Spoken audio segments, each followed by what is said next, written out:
Hello, hello. Welcome to The Natural Life, from health to homemaking, where we balance health and home with natural wisdom and a little bit of everything in between.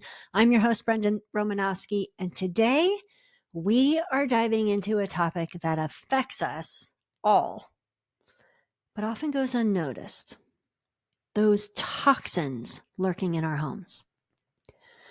Did you know that the average home contains over 85,000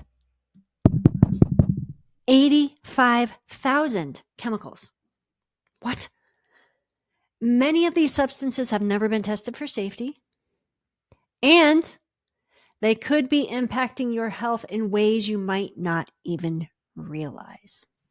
From the air you breathe to the lotion you put on your skin, your home could be the hidden reason behind your fatigue, your gut issues, your weight gain, and your hormone imbalances. But here's the kicker. While some experts warn about the dangers of these everyday products, others argue that the concerns are exaggerated. Is the toxin-free movement a necessary wake-up call, or is it simply fear-mongering? So today, we will break it all down, and hopefully this will help you navigate this issue. In this episode, we will cover the hidden toxins in your home.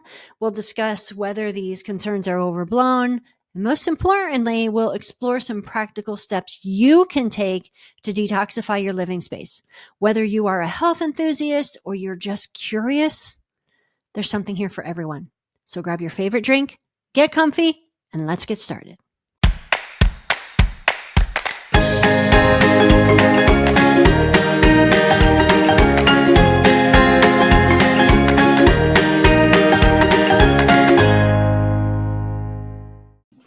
Okay, let's kick things off by diving into those hidden toxins in your home and in my home, right? First up, we have those notorious endocrine disruptors. And these are the chemicals that can throw your hormones all off balance, almost like a friend who shows up uninvited to your dinner party, right? Thanks, but no thanks. Now, what exactly are these endocrine disruptors? Well, they're substances that can mimic hormones in your body. And this leads to all kinds of chaos. And a prime example is something that you've probably all heard or read on a tag, and that is BPA.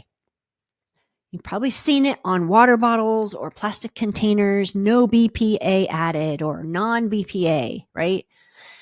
This stands for bisphenol A. And this little chemical has been making headlines for quite some time now. And for good reason. BPA is commonly found in a lot of those plastics we use every single day. Think water bottles, food containers, even the lining of canned foods. And it's popular because it makes these products durable and it makes them resistant to heat. But that same durability comes with some serious health concerns. And here's where it gets tricky.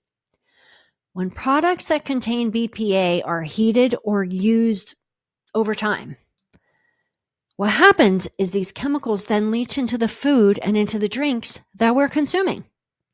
So the very thing that makes those products convenient could also be putting our health at risk. I remember when I switched to using glass containers for meal prep after reading BPA, the feeling of relief was immense. I thought, why was I ever using plastic? Now, if I can only find distilled water in glass, that would be the cure-all end-all, right? Research has shown that BPA acts like estrogen in our bodies. And that's a big deal especially for women, because we already have estrogen. But as we're going through that perimenopause, menopause phase, sometimes we're real high, sometimes we're real low. We don't need more of it. And it's also a big deal because it can mess with our hormone balance. And studies have linked BPA exposure to a range of issues, from reproductive problems to weight gain.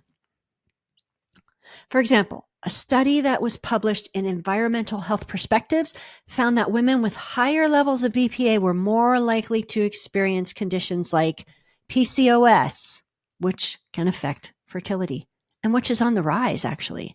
And it's not just a women's issue. Men aren't off the hook either. BPA exposure has been tied to lower sperm counts and motility, and that can be concerning for those looking to start a family. Now let's talk about weight. There's research like the one from the American Journal of Clinical Nutrition that suggests BPA might actually contribute to weight gain and metabolic issues. Might interfere with how our bodies handle fat and sugars, which leads to increased fat storage. So if you've been wondering why those jeans are fitting a little tighter, BPA could be one of those sneaky culprits. The reality is BPA is all around us, right? The CDC has found detectable levels of BPA in the urine of nearly 93% of the United States population. This is a staggering number. It's not just in plastics. It can be also found in dental sealants, thermal receipts, yep, those paper receipts that you get at the store, and even some cosmetics. Now, because of these health concerns, a lot of companies are jumping on the BPA-free bandwagon. Sounds great, right? But hold on, because some substitutes like BPS and BPF might not be any better. Some studies suggest they also can disrupt our hormones. So let's just find out how we can reduce our exposure. Here's some practical tips. Number one, we can go for glass or stainless steel. So when it comes to your food and drinks, choose glass or stainless steel containers instead of plastic, especially for heating in the microwave. Simple swap can make a big difference. Number two, skip the canned foods. Look for products packaged in glass or labeled as BPA free. And now I'm noticing a lot of brands, a lot of cans are using safer alternatives for the lining of their cans. So that's always a positive. Number three, watch those receipts. Try to limit handling thermal paper receipts as they often contain BPA. If you can, get a digital receipt instead. And last, check your labels. While you are shopping, look for BPA-free products. But keep in mind that those substitutes might not be much better. Now, let's talk about something called phthalates. And this is spelled PHTHALATES. And what phthalates are they're chemicals that can often fly kind of under the radar, but they can have a pretty significant impact on our health. They are commonly used to, once again, make plastics more flexible and durable, which is why you'll find them in a ton of everyday products, from vinyl flooring and shower curtains to personal care items like shampoo and lotions and perfumes. The tricky part? Phthalates are often hid under the term fragrance on product labels. So what this means is you might not even know you're exposing yourself to them. They're added to enhance the texture and the scent, and they make products feel smoother or smell better, but at what cost? Research has shown that phthalates can mimic hormones in our bodies as well, particularly testosterone.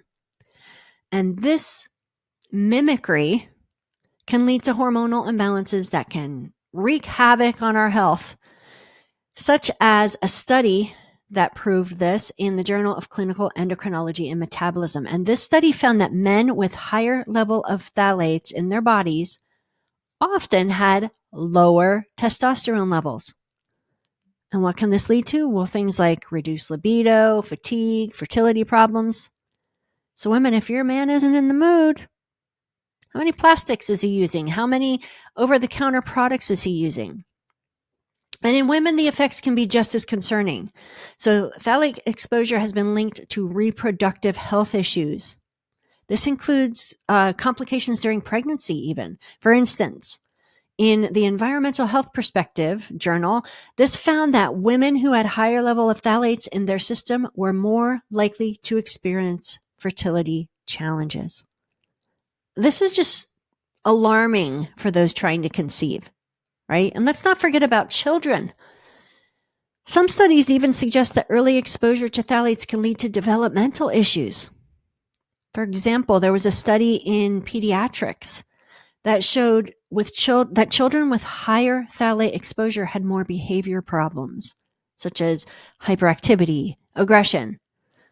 It's just one of those things that make you realize how important it is to be mindful of what we bring into our homes and what we put on our skins, especially for our little ones. So where do we encounter phthalates in our lives? Well, they're often found in personal care products, like I mentioned, shampoos, conditioners, lotions, especially those with synthetic fragrances. So if you see the word fragrance on the label, there is a chance that phthalates are lurking in there. And we also can find it in household items like vinyl flooring, plastic toys. They're for flexibility and durability. And then food packaging, like I mentioned. Plastic containers and packaging, especially when heated. So, since there's such a widespread source of exposure, how do we take action? Well, first, you want to choose phthalate-free products, right? So you look for personal care items labeled as phthalate-free, or you stick to products that use natural fragrances or essential oils. And then you want to avoid plastic when it's possible. Opt for glass, opt for stainless steel. Be careful with new items. When you're buying something new and it's plastic, especially toys or household goods, just check and see if they're phthalate free. Many manufacturers are actually now offering safer alternatives. And then you want to limit those fragrant products, right? Again, choose unscented, choose naturally scented when you can. And let's not forget about parabens. This is a biggie too. These are preservatives that keep your skincare products from going bad, basically. And here's a rundown of where you might find them. The personal care products are the biggest category where you will find parabens.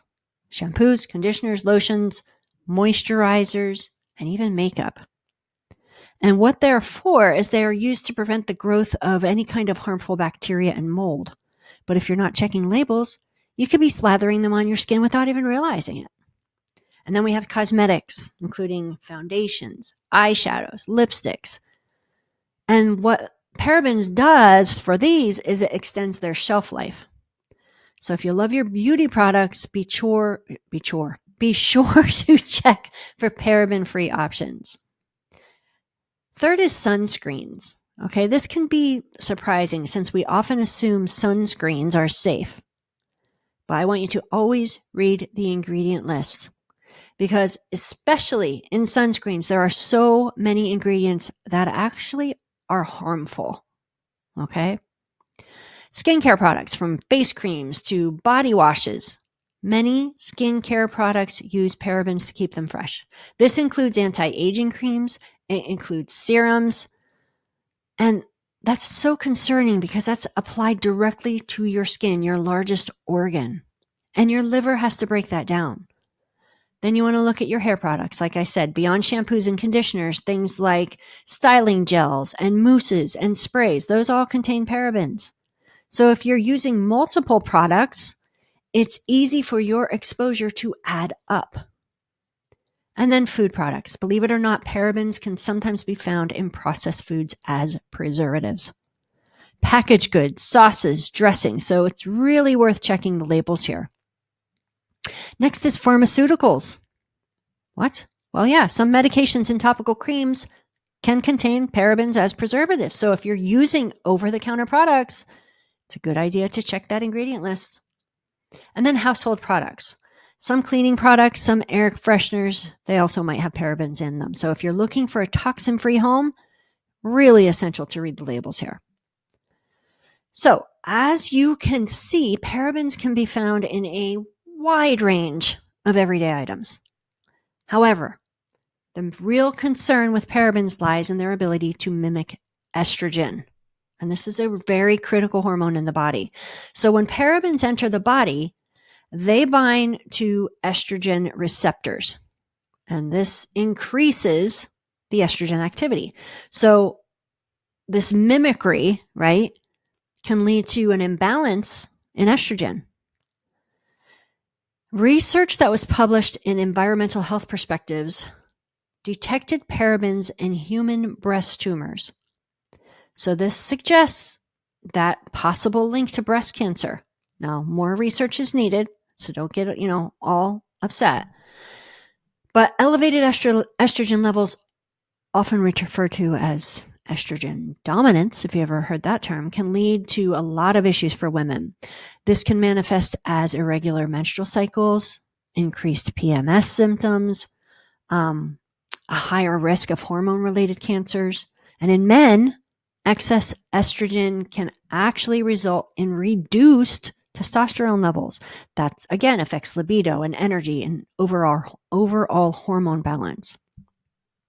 Now, the CDC, their report on human exposure to environmental chemicals, I believe it's called, this shows that parabens are commonly found in urine samples from the general population. What does this mean? Well, it means that exposure is widespread. It's not limited to just personal care products. So now that we've talked about the potential risks with parabens, what can you do to minimize your exposure? First, obviously, choose paraben-free products. Okay, that's the simplest and most effective way to reduce your exposure. This applies from everything to shampoos and conditioners to lotions and makeup. And many brands are actually now aware, so they are surrounding themselves with options, safer alternatives. So keep an eye out for those labels. Next, just go natural. Consider switching to natural beauty and personal care products. Many companies are focusing on plant-based ingredients. They're avoiding synthetic preservatives. Brands that emphasize clean, natural formulas often use things like vitamin E or essential oils, and those help preserve the products. And they're gentler on your skin, so that's an added bonus. If you're feeling adventurous, why not make your own personal care products? There's so many recipes out there for do-it-yourself lotions and scrubs and shampoos that use natural ingredients. Then you have complete control over what goes on your skin. And if I've said it once, I've said it 100 times. Read the ingredient labels. Look for terms like methylparaben, propylparaben, butylparaben. If you see any of these, it's a good idea to put that product back on the shelf. Limit fragranced products. I know we all want to smell good, but it's not worth your health, right? Opt for unscented or naturally scented products instead. Be mindful of food packaging because parabens can be present in some food products, especially processed foods. Okay? Educate yourself. Stay informed about the products you use. Stay informed about the potential impacts they may have on your health. Knowledge is power. Support brands with transparency. I have a great brand that I use called Melaleuca. Support companies that are transparent about their ingredients and that are committed to formulating products without harmful chemicals. Cleaner, safer products. Healthier future, right? Now, let's move on to the topic of obesogens. Yes, that's a real word. So what exactly are obesogens? Well, simply put, they are chemicals that can disrupt the normal functioning of your metabolism and contribute to weight gain. Obesogens. Think of them as the sneaky culprits that undermine your weight loss efforts, and you don't even realize it. They can be found in everyday products, and their impact is significant. They interfere with how our bodies regulate fat storage and how our bodies regulate energy balance. They can make your body more likely to store fat instead of burning it, right? So where do we find them? Well, pesticides. For instance, studies have shown that certain pesticides can disrupt hormonal signaling, which relates to metabolism and relates to increased fat storage. Yay. I don't like pesticides anyway, unless they're natural. Like all the things that were being used just a few years ago, the Roundup. I saw too many clients that ended up with not lymphoma. Lymphoma? Yeah, Hodgkin's lymphoma because of Roundup. Amazing, right? Plasticizers, chemicals like BPA and phthalates, which we've already discussed, they are considered obesogens. So they mimic the way our hormones are and they contribute to weight gain. Artificial sweeteners. Are you still using these? I hope you are not still using artificial sweeteners.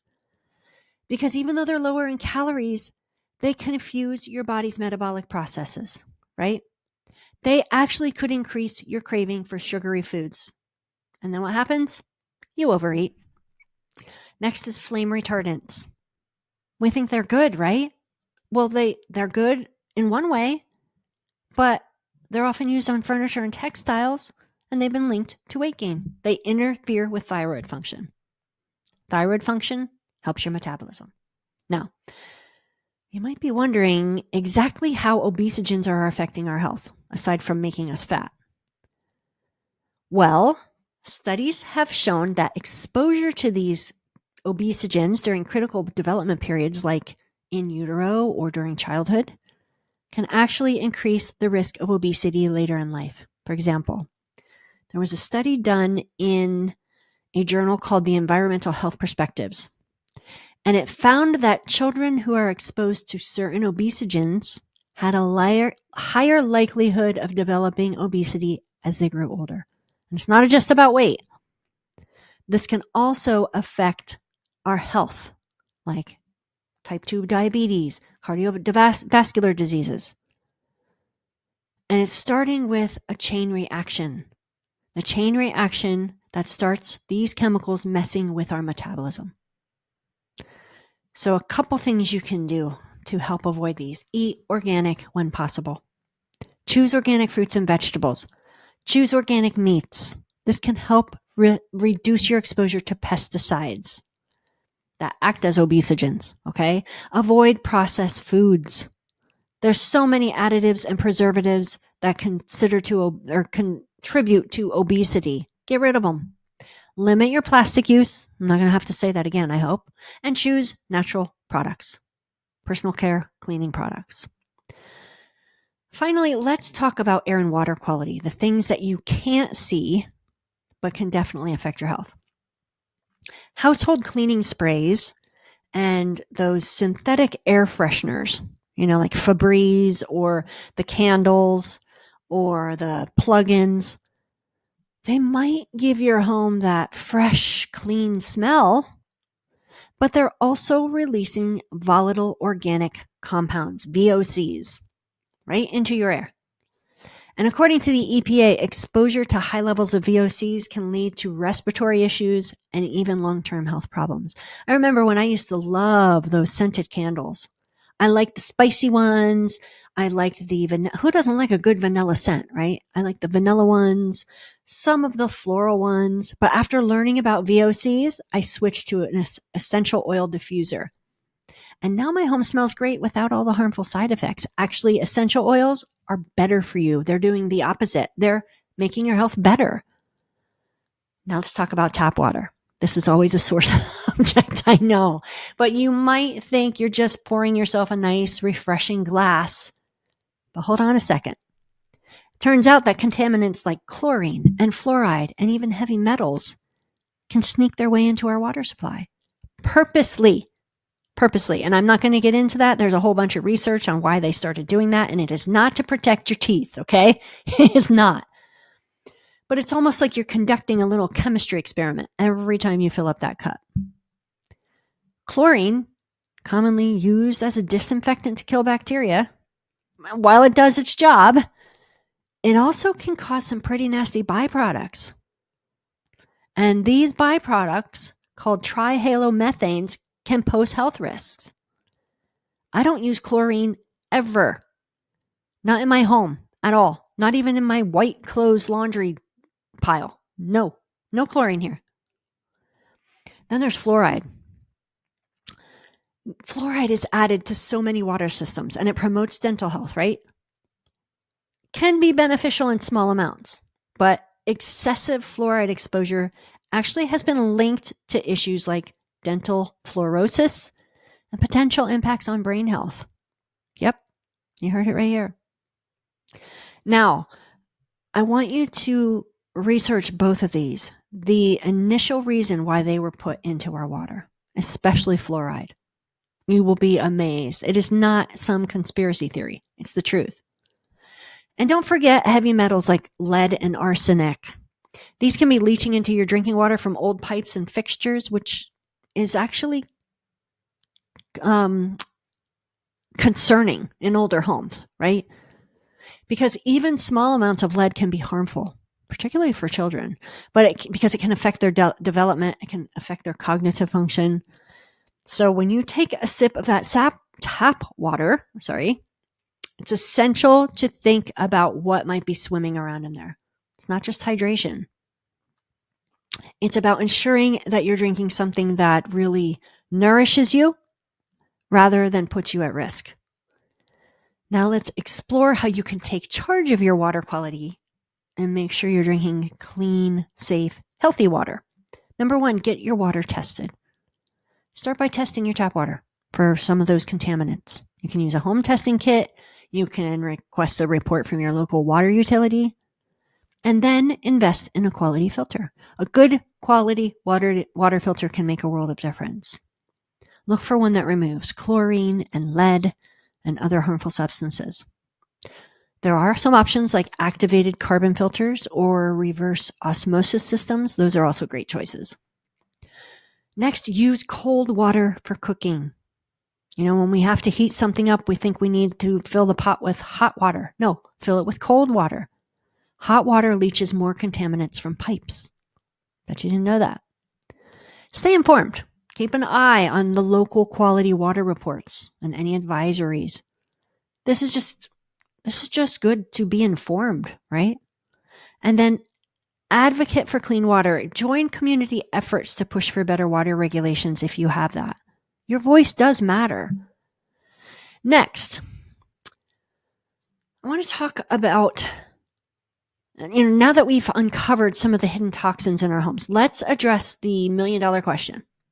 Are these concerns really valid? Or are we just being swept up in the latest wellness fad? Good question, right? Because there's so much information out there, it can get confusing. Well, on one side of the debate, you have the skeptics who argue that the dose makes the poison. You've probably heard the saying, if it doesn't kill you, it makes you stronger, right? Well, some critics say that we've been using these products for decades, and if they were truly harmful, wouldn't we all be sick by now? Well, it's a fair point. After all, my grandma used to clean with bleach, and she lived to the age of, almost 98 to tell the tale. However, it's crucial to consider that just because we haven't seen instant results doesn't mean there aren't long-term effects. And I'll tell you why. There was a study published in the American Journal of Public Health, and this study found that long-term exposure to low levels of certain chemicals can contribute to chronic illnesses over time. So while you might not feel the impact immediately from that air freshener, it could be doing some behind-the-scenes damage. I know when I walk down the cleaning aisle of a grocery store, I try not to, first of all, but if I do, mistakenly, those smells hit me because I haven't used them in such a long time. And let's talk about some regulatory agencies like the FDA and the EPA. And please try not to laugh when I say those letters because it's hard for me not to. Are they really protecting us? Are they just playing a game of who can ignore the obvious, right? Some critics argue that these agencies often lag behind when it comes to regulating these harmful chemicals. It's kind of like waiting for a slow train on a rainy day, right? It's frustrating. It's nerve-wracking. There's a growing body of evidence that suggests many chemicals, like BPA, like phthalates, like parabens, have been allowed to stay on the market longer than they should have. To illustrate this point, let's talk about asbestos, right? For years, it was used in household products, even though there was clear evidence of its dangers. It wasn't until decades later that widespread action was taken to ban it. And if history teaches us anything, it's that we can't always rely on regulatory agencies to have our best interests at heart. Now, it's not all doom and gloom. There are also studies that suggest reducing exposure to these toxins can lead to noticeable improvements. For example, the Journal of Exposure Science and Environmental Epidemiology found that when families switch to a low toxin lifestyle, and maybe you've seen some of these studies, think non-toxic cleaning products and organic foods, these families actually reported improvements in allergies, skin conditions, even in mood. And we have a mental health crisis going on right now. So it seems that the toxin-free movement is not just a trend, it might actually lead to some benefits. So as we weigh this evidence, we need to find that balance between genuine concern and unnecessary fear. I know the world of toxins can be overwhelming, but knowledge is power. And don't worry, you don't have to become a chemist overnight. Let's talk about some practical and easy ways to detox your home without losing your mind or your wallet. So, what can we do to detox our homes? Well, first up, let's talk about ditching the worst offenders in your daily life. If you're still guzzling that water from plastic bottles, it's definitely time for a change. Switch to glass, switch to stainless steel. Isn't just better for your health, it's also better for the environment too. Where are we putting all this plastic? Imagine this. Many people find that they were way more motivated to stay hydrated when they had a trendy or a stylish reusable bottle in their hand. It's like having a little self-care accessory that reminds you to drink more throughout the day. Now let's talk about cleaning products. Those scented sprays might smell nice, but many conventional cleaners are packed with harmful chemicals. And those chemicals can linger in your home long after you've used them and you don't even realize it. I want you to instead opt for fragrance-free or natural alternatives. Look for brands that prioritize plant-based ingredients. Hello, Melaleuca. They're not just better for your home, they're also kinder to the planet. And you might be surprised at how fresh and clean your space feels. You don't have that chemical overload. And we can't forget about your cookware. If you're still using non-plastic pans coated with PFAS, those pesky chemicals linked to various health issues, it might be time to invest in some cast iron. Sure, it's a bit heavier and it requires some loving care, but think of it this way. You'll be getting a mini workout while you're cooking. Plus, cast iron pans can last a lifetime, unlike those trendy non-stick ones that seem to wear out faster than, New Year's resolutions. And with cast iron, you're not just cooking. You're actually investing in a healthier kitchen for years to come. Now let's tackle the quality of the air you breathe and the water you drink. Investing in a good air purifier is a total game changer. I want you to look for models that capture the VOCs, those volatile organic compounds I was talking about, and allergens. Think of this as giving your home a refreshing breath of fresh air, because air purifiers can significantly improve indoor air quality, especially if you have pets or if you're living in a smoke-prone area.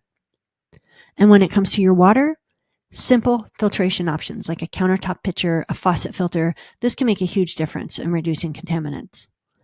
And I know a lot of families now are opting for reverse osmosis systems. So it's all about peace of mind though, right? What brings you peace of mind? Now let's shine a light on your personal care products. You might be surprised to learn that a lot of skincare and cosmetics contain some not so friendly ingredients, like I had mentioned. So how do you spot the bad guys? Well, you should already know this because I've said it about 10 times. Become a label detective. Look for products that are free of parabens and sulfates and phthalates. But watch your labels because many brands are now marketing themselves as clean or natural. But check out the label and consider checking out resources like the Environmental Working Group's Skin Deep database. And this is an app or it's on your computer. And when you go shopping, all you have to do is scan in that barcode or type in the name and it will tell you the toxins in that product. There's another app called Yucca, Y-U-K-A, that you can just scan in the barcode and it will tell you if it's good on a rating from, I think it's 0 to 100. These are fantastic tools because they help you make informed choices.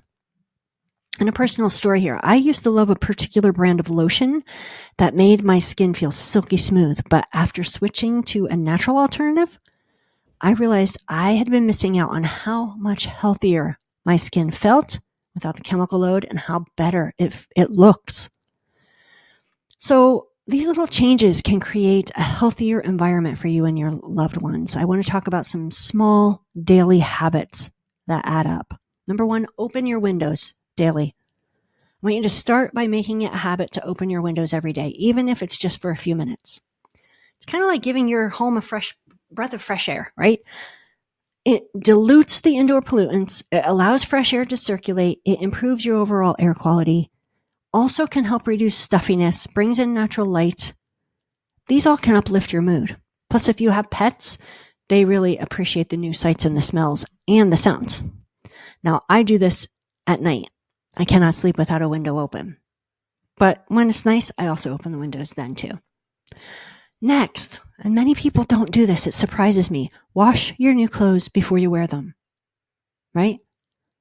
So before you slip into those new jeans you just bought, give them a wash. New garments often come coated in chemicals from the manufacturing process, like dyes and finishes and even pesticides, right? So think cotton. A lot of cotton has pesticides on it. Washing those clothes removes those irritants, makes them safer for your skin. It's a small step, but it ensures you're not introducing any unwanted chemicals into your body. Third, rethink your receipts, right? Consider how you're handling your receipts. Those thermal receipts you get at the store expose you to BPA, which we already talked about. So instead of keeping the paper receipts, use a digital tracking app. Not only does this cut down on paper, but it minimizes your exposure to those harmful chemicals. So it's a win for your budget and for your health. Incorporate houseplants. Another small habit.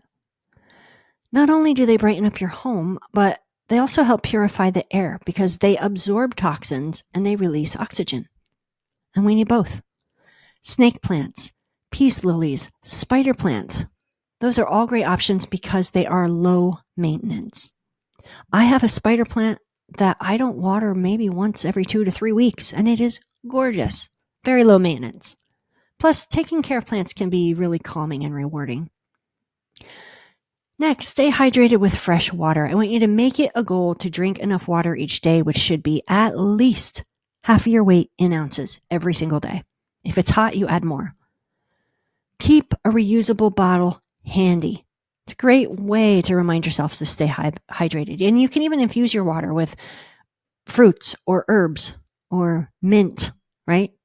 That's like a kind of like a refreshing twist. Because staying hydrated supports your overall health, it aids in digestion, and can even boost your mood, and it gets rid of toxins. Last is practice mindful breathing. Don't underestimate the power of mindful breathing. Please, taking just a few minutes each day to focus on your breath can help reduce stress and improve mental clarity. So all you do is you inhale deeply through your nose, hold for 4 seconds, and exhale deeply through your mouth and hold for 4 seconds. Okay? It's a simple practice, can cultivate a sense of calm through your day. So as we wrap up today's episode, let's just take a moment to reflect on why reducing household toxins matter. We've talked about how those hidden chemicals can affect your gut health, your hormone balance, your metabolism. It's not just about being trendy. It's about creating a healthier, happier home for you and your family. Remember, you don't have to throw everything away overnight.